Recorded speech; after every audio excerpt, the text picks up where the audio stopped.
ভাই, আমার মনে হয় ওয়ার্ল্ড সিরিজ না খেলে রেডক্স এবং রেড ক্লিপসের বাড়ি আসা উচিত। এটা আমি এমনি এমনি বলতেছি না, অবশ্যই কারণ আছে, আর কারণটা খুবই কষ্টের কারণ। ভাই, সারা বাংলাদেশ থেকে দুইটা টিম ইন্দোনেশিয়া গিয়েছে, বিদেশে গিয়েছে, বিদেশের মাটিকে দেশকে রিপ্রেজেন্ট করতে। বিদেশের মাটিতে দেশের পতাকা হাতে দেশকে রিপ্রেজেন্ট করছে ঠিকই, কিন্তু তাদের পকেট খালি, তাদের কোনো স্পন্সর নেই। এটা কি লজ্জা লাগে না? আমরা কি সারা জীবন ভুল জায়গায় টাকা ইনভেস্ট করলাম? ভাই, ভিডিও বানাইতে যে আমার চোখ দিয়ে পানি আসতেছে না। তোমরা কি গাইস বুঝতে পারতেছো এটা কত বড় লজ্জার বিষয়? ভাই, এত বড় gaming industry, $300 billion gaming industry, $189 billion esports market, আর সেই ই স্পোর্টস মার্কেটের লিডিং পজিশনে থাকে একটা গেম ফ্রি ফায়ার। এত বড় একটা মঞ্চে নিজের দেশকে রিপ্রেজেন্ট করতেছে যে দল, তাদেরকে স্পন্সর করার মতো কোনো ব্র্যান্ড নেই, কোনো মানুষ নেই। আমি একজন গেমিং ক্রিয়েটর হিসেবে এটা আমার জন্য লজ্জার বিষয়, তুমি একজন গেমিং কমিউনিটির অডিয়েন্স হিসেবে এটা তোমার জন্য একটা লজ্জার বিষয়। আমরা হিরো আলমের মুভি টাকা দিয়ে টিকিট কেটে দেখি, থটস অফ বিলালের মতো টিকটকারের বই কোটি কোটি মানুষ কিনতেছে। বড় বড় ব্র্যান্ড গুলো টিকটকার লাইলা মামুন, অপু ভাই আর জান্নাত তোহার পিছনে ছোটে, যারা ঠিক করে কথা বলতে পারে না অথচ অশ্লীল কন্টেন্ট বানায়, তাদের পিছনে ব্র্যান্ড গুলো টাকা নিয়ে দৌড়ায়। কিন্তু বাংলাদেশের ন্যাশনাল ফ্ল্যাগ হাতে যারা জার্সি পরে বিদেশে নামে, তাদের জার্সিতে নিজেদের ব্র্যান্ডের লোগো লাগাতে আমরা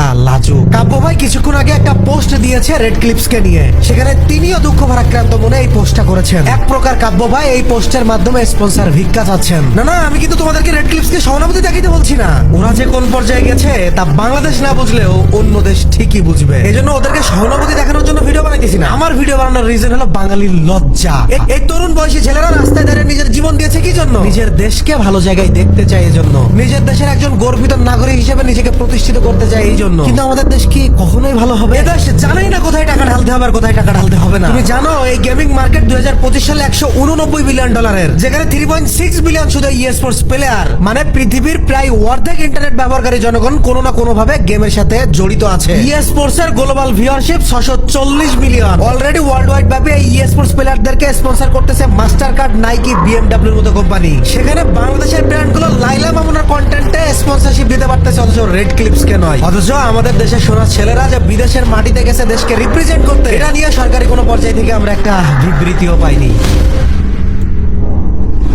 আরে আমাদের অ্যাটেনশন যে সব রিপন ভিডিও নিয়ে চলে যাচ্ছে, রাস্তায় দাঁড়িয়ে বড় বড় আপারা কেক বিক্রি করতেছে, আমাদের অ্যাটেনশন সব ওইখানে চলে যাচ্ছে। দেশের একটা টপ ট্যালেন্ট বিশ্ব মঞ্চে যারা দেশকে রিপ্রেজেন্ট করতেছে, তবু কোনো বিগ ব্র্যান্ড তাদের পাশে নেই। বললাম না, গ্লোবাল র্যাঙ্কিং এ Mastercard, BMW, Mercedes, Nike, Puma, Red Bull, মনস্টারের মতো বড় বড় ব্র্যান্ডরা ই স্পোর্টসে তাদের পোর্টফোলিও বানাচ্ছে। ই স্পোর্টস এর বড় বড় প্লেয়ারদের তারা স্পন্সরশিপ দিচ্ছে। বাইরের দেশের একজন ই স্পোর্টস প্লেয়ার মান্থলি $10,000 থেকে $1 লাখ পর্যন্ত বেতন পাচ্ছে। আর এটা কিন্তু গাইস ওই ব্র্যান্ড আছে ফাফাও টাকা দিচ্ছে, বিষয়টা এমন না। কোটি কোটি মানুষ এই ই স্পোর্টস দেখছে। লিগ অফ লেজেন্ডস ওয়ার্ল্ড 2023 এ একটা ইভেন্টে 20,000 মানুষ জায়গায় বসে ইভেন্টটা দেখেছে এবং অনলাইনে 6.4 মিলিয়ন মানুষ একসাথে ওই গেমটা উপভোগ করেছে। এই জন্য ব্র্যান্ডদের রিটার্ন এখানেও আছে, কিন্তু দুর্ভাগ্য ওই যে কৃষকের দেশে আবার কিসের ই স্পোর্টস? এই যে রিটার্ন আছে, এই যে অডিয়েন্স আছে, এটা আমাদের দেশের ব্র্যান্ডরা বোঝে না। আমাদের চোখে গেমিং মানে টাইম ওয়েস্ট, এই পুরনো মিথ এখনো আমাদের বেডরুমে রয়েছে। কিন্তু গ্লোবালি বড় বড় ব্র্যান্ডরা এই ই স্পোর্টস কে গেমিং কে প্রিমিয়াম ইউথ অ্যাটেনশন হিসেবে দেখে।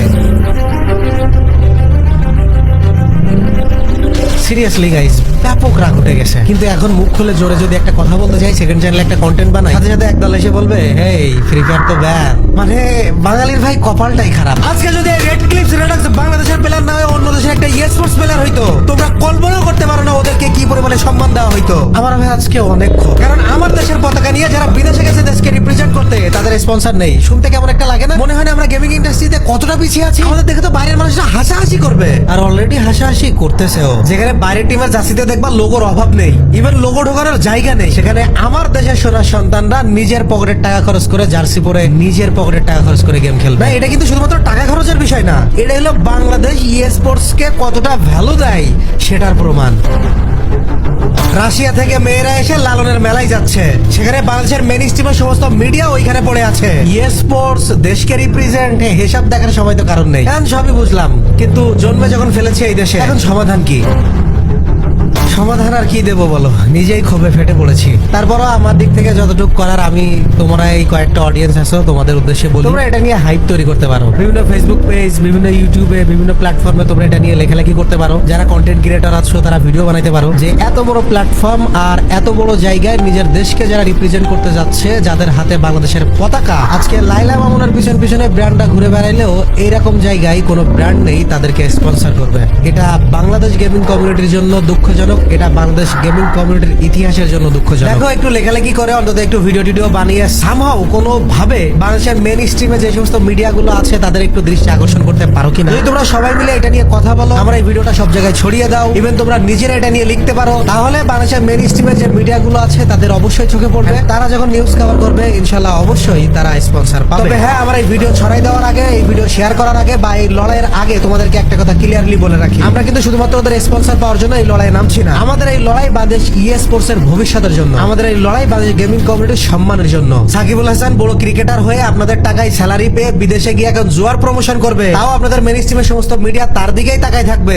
আর যারা বিলিয়ন ডলারের এত বড় একটা গেমিং ইন্ডাস্ট্রিকে রিপ্রেজেন্ট করতেছে তাদের বেলায় কোনো হাইপ নাই, কোনো অ্যাটেনশন নাই। গাইস তোমরা বললে বিশ্বাস করবে না, এর আগের বছর ক্রিকেট ওয়ার্ল্ড কাপের যে প্রাইজ মানি ছিল অর্থাৎ $10 বিলিয়ন স্পোর্টস এর একটা টুর্নামেন্টে তার থেকে কয়েক গুণ বেশি টাকা খরচ করা হয়। এই যে সম্প্রতি একটা সৌদি আরবে স্পোর্টস টুর্নামেন্ট হয়েছে, এখানে $100 বিলিয়ন খরচ করা হয়েছে। তাহলে এত বড় মঞ্চ, এত বড় জায়গায় নিজের দেশকে এরা কেন রিপ্রেজেন্ট করবে? যদি বাংলাদেশের মেন স্ট্রিম মিডিয়া এদেরকে অ্যাটেনশন না দেয়, যদি বাংলাদেশি বড় বড় ব্র্যান্ড গুলো এদেরকে স্পন্সর না করে, ভাই তোরা গেছিস কেন? ভাই তোরা বাড়ি আই, তোরা অন্য দেশের হয়ে গেল। লিটারালি গাইস আমার মাথা গরম হয়ে গেছে ভাই, তোদের বলি তোরা অন্য দেশের হয়ে গেল, তোদের ভবিষ্যৎ হবে। এই দেশে বয়ে থাকিস না আর এই দেশে গেমিং নিয়ে কিছু করিস না। এদেশ ট্যালেন্টের মূল্য দিতে জানে না।